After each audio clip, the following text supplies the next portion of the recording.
नमस्कार दर्शकवृन्द, समय चक्रको नयाँ श्रृङ्खलामा यहाँलाई हार्दिक स्वागत छ। म विक्रम श्रेष्ठ। राज्यको प्रशासनिक संयन्त्र भ्रष्टाचारको दलदलमा फसेको, धमिरा लागेर कामै नलाग्ने स्थितिमा पुगेको, हरेक योजनामा कमिसनको बार्गेनिङले कर्मचारी तन्त्र ढाडिएको आलोचना त पहिलेदेखि नै हुँदै आएको थियो। ओडादेखि सिंहदरबारसम्म अनियमितताको गन्ध छरप्रष्टै छ। अझ स्थानीय तहहरूमा मौलाएको भ्रष्टाचारको रेखाले सगरमाथा छोइसक्यो। न्यायालय र प्रशासनिक क्षेत्र मोटो भ्रष्टाचारको अखडा भएकोमा सम्भवतः कोही पनि असहमत नहोला। अनुसन्धानका तथ्यहरूले पनि यही बताएको छ। मङ्गलबार मात्रै काठमाडौँमा सरकारका एकजना मामुली उपसचिवले 6 लाख रुपियाँ घुस लिएर गाडीमा राखेर प्रफुल्लित मुद्रामा घर फर्कँदै थिए। बाटैमा अख्तियार दुरुपयोग अनुसन्धान आयोगले कराब झ्याप पारेपछि ती उपसचिवको दिमागमा यति बेला तोरीको फूल फुलिरहेको होला। सुरुमा यो रिपोर्ट हेरौँ दर्शकबिन, त्यसपछि बाँकी प्रसङ्ग जोड्नेछौँ अनियमितता सम्बन्धी। सधैँ साना भुरा माछा मात्रै समात्ने, ठुला छुँदै नछुने आरोप खेपेको अख्तियार दुरुपयोग अनुसन्धान आयोगले मङ्गलबार बडेमानको माछा समातेको छ। ती बडेमानका माछा अरू कोही नभएर संस्कृति पर्यटन तथा नागरिक उड्डयन मन्त्रालयका उपसचिव प्रमोद नेपाल हुन्। झट्ट हेर्दा चेहरा सानै देखिए पनि उनको पदीय हैसियत र घुस लिएको मोटो रकमले उनलाई ठुलो माछा भन्दा खासै फरक नपर्ला। पदको दुरुपयोग गरेर मोटो रकम घुस लिँदै उनी रङ्गे हात पक्राउ परेका छन्। प्याराग्लाइडिङ सञ्चालनका लागि अनुमति पत्र दिने सम्बन्धमा उपसचिव नेपालले घुस लिएका थिए। उनलाई काठमाडौँको होटल आर्यानाबाट पक्राउ गरिएको हो। अख्तियारको टोलीले उपसचिव नेपालको कारबाट समेत स्रोत नखुलेको 16,50,000 रुपियाँ बरामद गरेको छ। उनी चढ्ने बा1 1946 नम्बरको कार खानतलासी गर्दा उक्त रकम भेटिएको अख्तियार दुरुपयोग अनुसन्धान आयोगले जनाएको छ।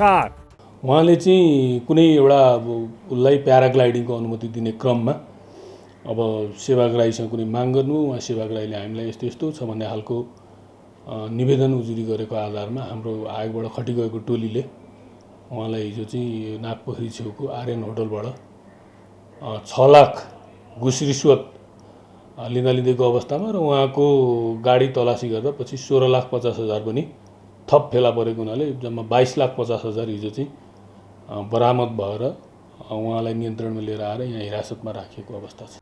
लोभले लाभ, लाभले विलाप भन्ने युक्ति उपसचिव नेपालको हकमा पनि लागू भएको छ। नेपाल सरकारको उपसचिव भएका उनले 6 लाखको लोभमा आफ्नै हैसियत लिलामी गरेका छन्। घुससहित पक्राउ परेका नेपाललाई अख्तियारले नियन्त्रणमा लिएर अनुसन्धान थालेको छ।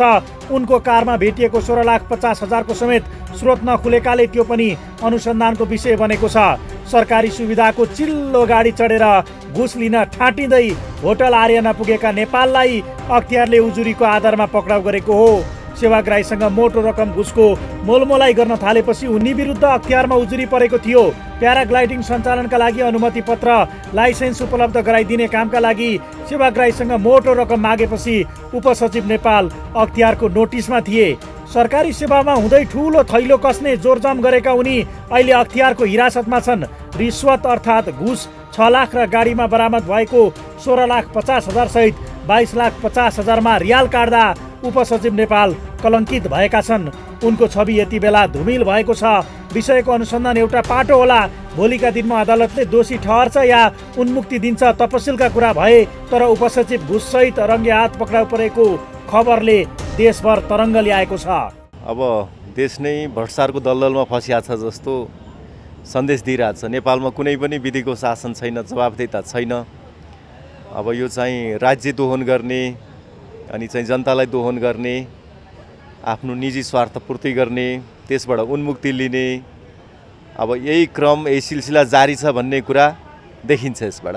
अझ रोचक कुरा त घुससहित पक्राउ परेका यी तीनै उपसचिव हुन् जसले त्रिभुवन विश्वविद्यालयबाट अर्थशास्त्रमा स्नातकोत्तर गर्ने क्रममा स्वर्ण पदक पाएर बेलायतमा छात्रवृत्तिमा पढ्ने अवसर पाएका थिए। छात्रवृत्तिमा अध्ययन गरेर फर्किएको 8 महिना पुग्दा नपुग्दै उनी घुससहित रङ्गे हात पक्राउ परेका हुन्। पाल्पाका नेपालले त्रिभुवन विश्वविद्यालयबाट अर्थशास्त्रमा स्नातकोत्तर गर्ने क्रममा स्वर्ण पदक पाएका थिए। सरकारी सेवामा प्रवेश गरेपछि उनले नागरिक उड्डयन प्राधिकरणमा समेत काम गरे। उनी एयर ट्राफिक कन्ट्रोलर एटिसी पनि भएका थिए। पढाइमा अब्बल र तीक्ष्ण स्वभावका नेपालले पैसामा रियाल काटेर भ्रष्टाचार जस्तो जघन्य अपराध गर्दा उनको मात्रै होइन, निजामती सेवाको छवि धुमिल भएको छ। एउटा पिराउने शाखा पिराउने भने जस्तै उनकै दाँजोमा अरूलाई पनि एउटै घानमा हाल्दा न्यायोचित नहोला, तर उनको हरकतले निजामती सेवाको शिर पक्कै पनि ठाडो भएको छैन। जनताको करबाट उठेको पैसाले तलब भत्ता खाएर उल्टै नागरिकसँग घुस मागेर मोटाउन खोज्ने प्रमोद नेपाल जस्ता पात्रले यो घटनाबाट सबक सिकुन्, होइन भने यस्ता अरू पनि पात्र नियामक निकायको फन्दामा पर्नेमा दुई मत छैन। निजामती सेवामा जागिरी बन्नका लागि लरोतरो मेहनतले पुग्दैन दर्शकवृन्द। लोकसेवा आयोग मात्र यस्तो निकाय हो जहाँ परीक्षाको नाममा अहिलेसम्म प्रश्न उठेको छैन, तर निष्कलङ्कित लोकसेवा आयोगले योग्य मानेर परीक्षामा उत्तीर्ण गराएर जनताको सेवा गर्नु, जनतालाई शास्ति नदिनु, अख्तियार दुरुपयोग गरेर नकुम्ल्याउनु भनेर पठाएको तिनै कथित योग्य कर्मचारी मोटो रकम घुससहित पक्राउ पर्छन्। पर्यटन मन्त्रालयका एकजना उपसचिव 6 लाख रुपियाँ स्रोत नखुलेको रकमसहित गाडीमै समातिएपछि कर्मचारी तन्त्रमा फस्टाइरहेको भ्रष्टाचारको मखुण्डो एकपटक उत्रेको छ। बाँकी प्रसङ्ग हामी जोड्छौँ ब्रेकपछि।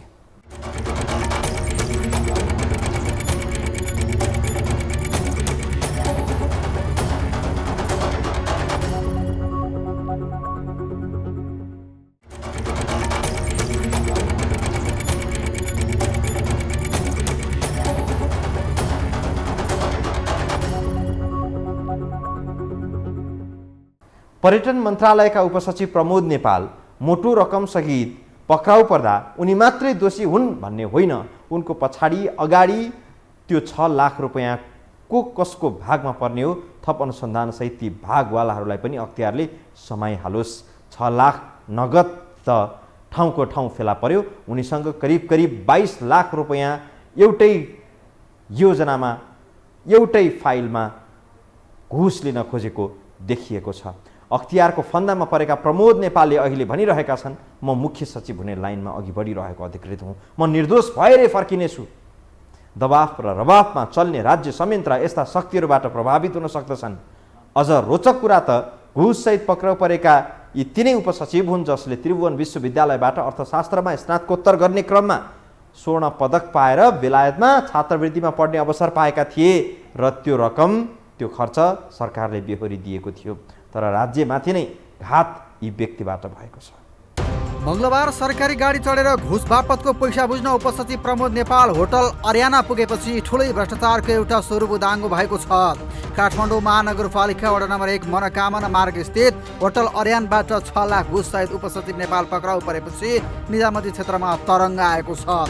संस्कृति पर्यटन तथा नागरिक उड्डयन मन्त्रालयको नागरिक उड्डयन महाशाखाका उपसचिव नेपाल 6 लाख घुस सहित होटल अर्यानको कम्पाउन्ड गेटबाट पक्राउ परेका हुन्। 6 लाख घुस सहित पक्राउ परेका उनको गाडीबाट स्रोत नखुलेको थप 16,50,000 पनि बरामद भएको छ। दुवै मिलाएर एकमुष्ट 22,50,000 रुपियाँ सहित पक्राउ परेका उपसचिव नेपाल सायद मजौला माछामा गनिएलान्, किनभने उनीभन्दा अगाडि भ्रष्टाचारको मुद्दा खेपेका भिआइपीहरूको लिस्ट लामै छ। जुरीको सङ्ख्या पनि हामी कहाँ बढी परेको छ। अघिल्लो आवामा हामी 113वटा मुद्दा लिएर गएको थियौँ भने गत आवामा हामीले 131वटा मुद्दाहरू दर्ता गरेको अवस्था छ। अघिल्लो आवाको बिगो मागदाबी लिनुभयो भने पनि हेर्नुभयो भने पनि 1 अर्ब तपाईँको चाहिँ 89 करोड हामीले अघिल्लो 77-78मा 113वटा मुद्दामा 1 अर्ब 89 करोड बिगो मागदाबी लिएको थियौँ भने गत आव 78-79मा 131वटा मुद्दामा 2 अर्ब 78 करोड बिगो मागदाबी लिएका छौँ। मुद्दाको सङ्ख्या पनि बढाएको छ। अख्तियार दुरुपयोग अनुसन्धान आयोगका तत्कालीन प्रमुख आयुक्त दीप बस्नेत स्वयं पनि अख्तियारको मुद्दा खेप्ने लिस्टमा पर्छन्। ललिता निवास प्रकरणमा मुछिएका बस्नेतले अख्तियारको कुर्सी मात्र होइन त्यो भित्रको हिरासतको समेत अनुभव लिएका छन्। पछि धरोटीमा रिहा भएका उनको मुद्दा अहिले पनि विचाराधीन छ। बस्नेत नेपाल सरकारको पूर्व सचिव हुन्। ललिता निवास प्रकरणमा एमाले नेता विष्णु पौडेल, काङ्ग्रेस नेता विजय गच्छदार, बाबुराम भट्टराई, माधव कुमार नेपाल लगायतका दर्जन नेताको नाम मुछियो। अझै यो मुद्दा किनारा लागिसकेको छैन। नीतिगत भ्रष्टाचारको एउटा नमुना यो पनि हो। नेपालमा नीतिगत भ्रष्टाचार मौलाएको कुरा दिलले पनि नकार्न सकेको छैन, तर सार्वजनिक पद धारण गरेर त्यो पनि सरकारी गाडी चढेरै रिश्वत उठाउन जानु चाहिँ उद्वेग लाग्दो कुरा हो। नै कब्जा गरिसकेको छ, राज्यलाई नै नियन्त्रणमा राखिरहेछ अहिले। त्यसकारणले उनीहरूसम्म संवैधानिक निकाय अख्तियार चाहिँ पुग्न सकेको छैन, किन भन्दा नियुक्ति नै त्यस्तोले गर्न थालिसके नि। अब जसले नियुक्ति गर्छ, भ्रष्टले नै नियुक्ति गर्ने भइसकेपछि प्राय है, फेरि सबै चाहिँ होइन, सबैलाई त्यस्तो भन्न खोजिया होइन, तर भागभण्डामा नियुक्त हुने भइसकेपछि नेताको भागभण्डाबाट आइसकेपछि अब नेता नै भ्रष्ट छ भने नेतालाई केही गर्न सक्दैन, नेताका मान्छेलाई केही गर्न सक्दैन। उमेरले 38 वर्ष पुगेका उपसचिव नेपालले सायद बुद्धि नबिगारेको भए नेपाल सरकारको विशिष्ट श्रेणीका कर्मचारी बन्थे होला। पढाइमा अब्बल ठहरिएका उनको मति भ्रष्ट हुँदा खाँदाको जागिर पनि धरापमा परेको छ। इज्जत प्रतिष्ठा नामेड भएको छ। सरकारी गाडीमा सहर गर्ने उनलाई 5-7 लाखको लोभले अनुहार देखाएर हिँड्न नसक्नु बनाएको छ। रूपन्देही शुद्धोधन गाउँपालिका वडा नम्बर 2 घर भई हाल काठमाडौँ बुढानीलकण्ठ 4 बस्ने नेपालले एकैपटक ठुलो बिटो कमाउन खोज्दा आफ्नो इज्जत माटोमा मिलाएका छन्। अर्काको पसिनाले कमाएको धनलाई मोलमोलाई गरेर मोटो रकम हात पार्ने दाउमा रहेका उनको सपना तुइएको छ। अख्तियार र विशेष अदालतले सरकारी अड्डामा फाइल केलाउँदै गरेको भ्रष्टाचारको मुद्दाको रेकर्ड हेर्ने हो भने पनि उनले हात पारेको पैसा धेरै ठुलो रकम होइन, तर सार्वजनिक पद धारण गरेर मोलमोलाई गर्दै घुस बापतको रकम उठाउन गाडी लिएर हिँड्ने उनको आचरणमाथि चाहिँ जति नै प्रश्न उठाए पनि सायद कमै होला। देश भ्रष्टाचारले आक्रान्त मात्र होइन, थिलो भइसकेको छ। प्रमोद नेपाल जस्ता पात्रहरूले रिश्वत बेगर कागजमा हस्ताक्षर समेत नगरिदिँदा धेरै नेपालीले शास्ति खेप्नु परेको छ। अनि यस्ता धमिराहरूले देशलाई चुसेर खोक्रो पारेपछि टिक्न नसकेका लाखौँ युवा आफ्नो भविष्य खानीको चर्को घाममा खोज्दै दैनिक हजारौँको सङ्ख्यामा पलायन भइरहेका छन्।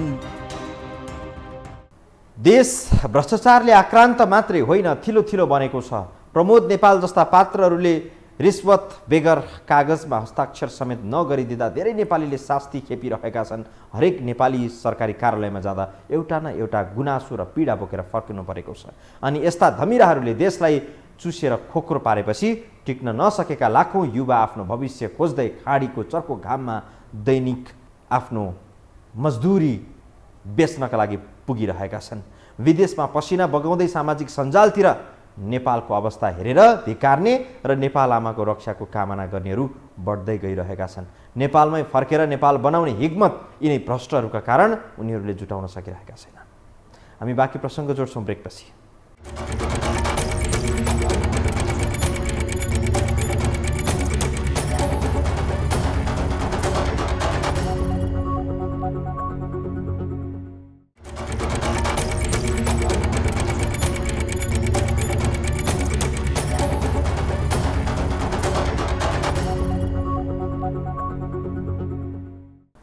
मङ्गलबार अख्तियारले पर्यटन मन्त्रालयका उपसचिव प्रमोद नेपाललाई 6 लाख नगदसहित 22 लाख घुस लिएको कसुरमा पक्राउ गर्यो।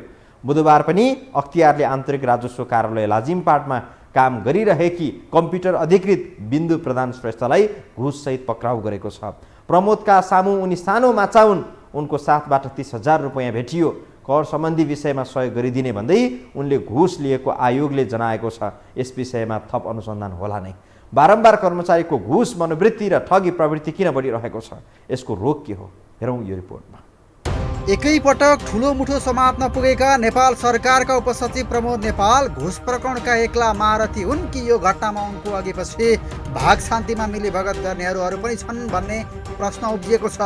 सरकारी गाडीमा झण्डा हल्लाउँदै घुस लिन पुगेका उनको पक्राउले धेरै आशंकाहरू उब्जाएको छ।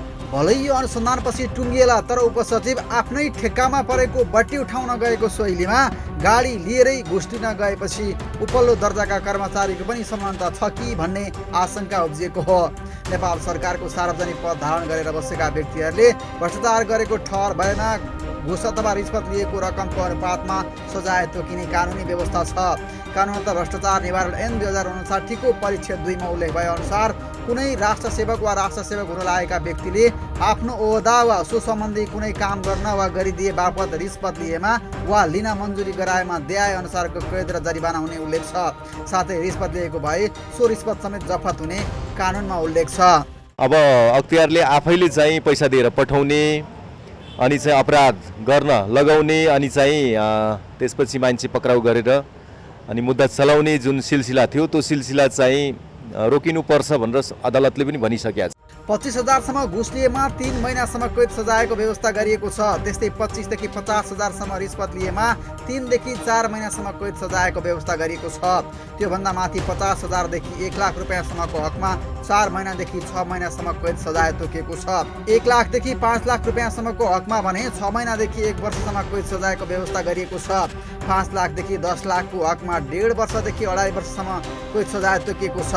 10 लाख रुपियाँदेखि 25 लाख रुपियाँसम्म घुस खाएको फेला परेमा 2 वर्ष 6 महिनादेखि 4 वर्षसम्म कैद सजाय हुने व्यवस्था छ।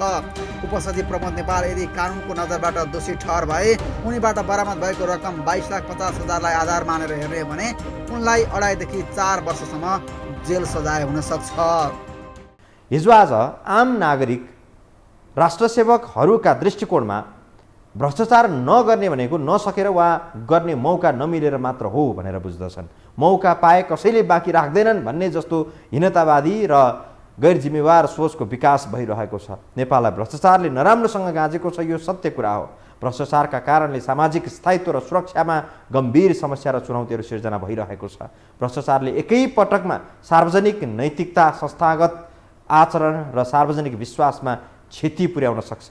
भ्रष्टाचार विश्वव्यापी समस्या हो। नेपालमा बढ्दो यो विकृतिलाई रोक्न हामी आफै पनि जिम्मेवार र सचेत बन्न जरुरी छ, राज्य मात्रै होइन।